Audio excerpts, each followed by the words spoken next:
Well, it's the fourth week of LCS with coverage brought to you by Alienware. I'm joined right now by Santorin to talk about how things went in an unfortunate direction in that game against TSM. So, of course, the first day of the week here.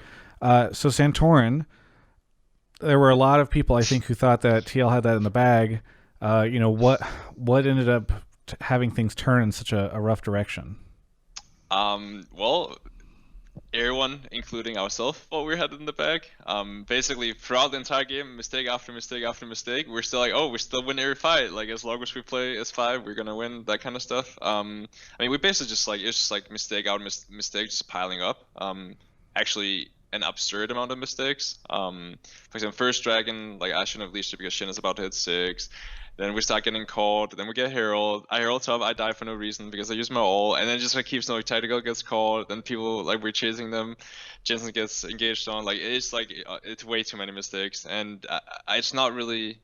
I wouldn't say at this point in the league. I wouldn't say like it's justified playing like this. I feel like we've made way too many mistakes. And I think it was honestly a game. If it played out 100 times, we'll win 99 of them. So I'm pretty upset, honestly. I'm glad you kind of brought it up because I I'm a little surprised. I think, and I think a lot of folks are at the situation for TL, right? Because a lot of people would not have predicted this record at this point in time in the season. Now, obviously, this might come out on Monday, and then like you'll have won the next two games, and suddenly everybody's like, "Oh, they're fine." But what do you think it is that's causing you guys to take a bit to really get things going? Because even before this, I interviewed Vulcan, and he's like, "I think TL are a better team than their record shows." I think, especially the early weeks, like we won the lock-in tournament, and then we kind of, I wouldn't say we were burned out, but it felt like we kind of needed some time to kind of take a step back. So I feel like a lot of the games we're just not playing as we should. And then we also tried a lot of different things in draft that maybe a little too creative, where like we were putting a lot of pressure on ourselves to like execute, and if we make a mistake, we'll probably lose the game. So I feel like now we have a way better balance in terms of drafts, and that's why I'm really upset about this one specifically, because I feel like we had a way better draft. I feel like the game was just won from draft, and like if we played it any other day of the week, we would probably win. That's kind of the mindset I have, but when we keep making these mistakes on stage, it also hits a point where it's like, should we win this like 9 out of 10 times? So we definitely have to clean up a lot of these like stupid individual mistakes, because it's just like, honestly, it's like it's below our skill, like especially a lot of the ones today. So I still consider us like a strong team. I just think we have to clean up our play. Yeah. You know, on the draft topic that you brought up, it reminds me a lot. I feel like so frequently the story of North American teams is like, okay, well, we know we've got this one play style and we can play like this conventional draft situation, but we really want to expand ourselves so that we can play all these different styles, etc. I mean, Perks, I think, even said as much in the interview that I did with him last week for C9. So is that what it is? Or is it just, again, another one of those situations where you all are experimenting with drafts so that you can feel really flexible, or what was sort of the impetus for the draft situation previously? Yeah, I mean, I think we all as players feel like we can play anything, kind of.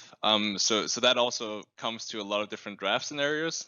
Some of them easier than others, and a lot of time, like if you are a good team, you just like kind of expect like if you have a hard draft to play out, you'll still play it out well, and then you'll win the game. Like if you can think about it as like, let's say we have 3 prior lanes with stronger jungler, then you just like no matter what your champions are, maybe if you're like playing the game perfectly, you'll just win. But then if someone makes a mistake, then the game can suddenly like turn on its head pretty quickly. I think we had a couple of those drafts where it just felt like there was too much pressure on us to play perfect. That being said, I mean the games were also super winnable, even though we had like some hard drafts. It's just like right now as a team, we just make too many individual mistakes, and I think that's really hurting us right now, especially in the standings. We're just not consistent enough, and yeah, it's pretty bad right now. How concerning is this for you right now? Because obviously you don't want it, but like playoffs are not that hard to get into. A lot of people say like, ah, well, as long as you get in playoffs, you'll be fine. So, is this a thing where you're like really concerned about it, or are you like confident that by the time you get in playoffs, best of fives, you'll do well? Yeah, so for me, I mean, I have the mentality of as long as we make playoffs, it's good. Yeah. I've been on a lot of teams, and I've never cared too much about regular season standings. Because I mean, you can go 18-0 and you can just flop it. Like we've seen teams like literally just smash everything, like IMT 2016, I think, something like that. Yeah.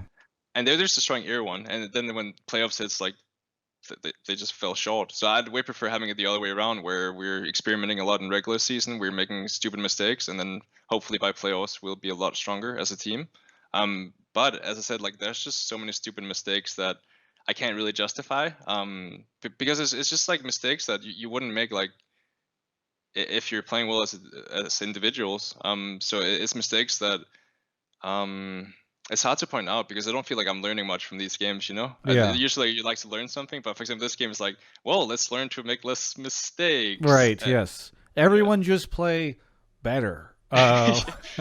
Yeah, so that's why like this game really hurts for me because I feel like everything was lined up for us to just get an easy win, and we botched it so goddamn hard. So Do you have any idea why this is? And not to ask a leading question, but you know, like, because there are some reasons, right? Like it could be perhaps you guys went too ham on lock-in tournament, and then like people are, you know, tactical. I think previously said that he was feeling a little burned out after lock-in. I could be, I don't know, a number of different things. So I don't know if you have any theories. honestly, I think the way we're doing things right now is pretty standard. I wouldn't say like we're overdoing something and not doing something enough. I actually feel like we have a pretty good balance. That's why like these kind of losses just don't seem natural. To me, it's like God, man. Like I can keep just talking about this game because there's so many mistakes. Like I lost Smite on Baron too, a big mistake. So I mean, it's not a worrying concern for me right now. But if these mistakes don't start getting cleaned up, then that will start being really worrying for me. Like especially when it comes closer to playoffs. Yeah, yeah. Well, actually, one last question. Impossible to say, I know, but if you were on stage, do you think that would change everything a little bit? Like it would maybe less mistakes or something? I would say so. I mean, it really depends like which kind of player you are. How you take like stage experience. Some people are a lot more scared on stage. Some are nervous. Some feel more in the zone, more focused. I personally feel like I'm more focused, but also slightly more nervous. Which usually tend to less mistakes, but also less aggressive play. So Yeah. I think that make us probably play more safe and like we would win these games. But I also feel like if you had like a different draft where you have to be really aggressive in the early game, maybe you wouldn't take the leads to the extent you have to. So it just like kind of depends on what mentality and mindset you have as a player. Yeah. It's always been interesting for me, and I think, you know, it was a very interesting topic of conversation as we first went into quarantine and everybody started playing from home. And now that, like, you know, hopefully sometime in summer we start to see people take the stage again, depending on the rollout here in the States. It'll be interesting to see how everybody does. Again, thank you so much for taking the time. Is there anything you want to say to any of the fans out there?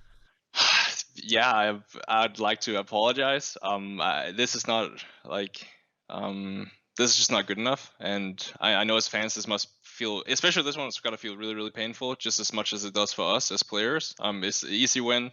Now we're like 0-2 against TSM in regular season. That never feels good, especially as a former TSM player. I'm really pissed, and I'm sure you guys are as well. But as I said, I'm still hopeful, and regular season is not what really matters. As long as we make playoffs, that's when hopefully we can shine. So thank you guys. Very good, Santorin. Again, thank you so much for taking the time to do the interview. I know it always sucks to do these after a loss, so I always respect players that do that. I hope everybody watching this does as well. And for those people that are watching this, you can be sure to check out the rest of my coverage of all things LCS right here on my YouTube channel. Hello, it is I, Travis Gafford, speaking to you live from this pre-recorded video, which means it's not live, to tell you about Alienware. Alienware.com/Travis, Travis10off is the code that you want to use. That's in the description of this video, just in case you don't feel like rewinding it again to check them out. But it's very important that you check out that Alienware website, because if you don't, then it's harder for me to make these videos, because they just decide that everyone has decided to hate me, and then it all goes away. Everything I built, this media empire, it just hangs on the precipice of you clicking that link and checking their stuff out. I mean, that's a little dramatic. I'm exaggerating. It's not actually that crazy, but you know, it's 2021. It's all about creating a sense of urgency. You know, like everything has to be urgent, and that's what I'm trying to do with this. Because if it's not urgent, then you're going to think something else is urgent because somebody else made a Twitter post about something, and then you'll think, well, that's more urgent than the thing Travis is talking about in his outro. And that's kind of where humanity has gone, and so it's forced me to do outros like this. And but you know what is urgent?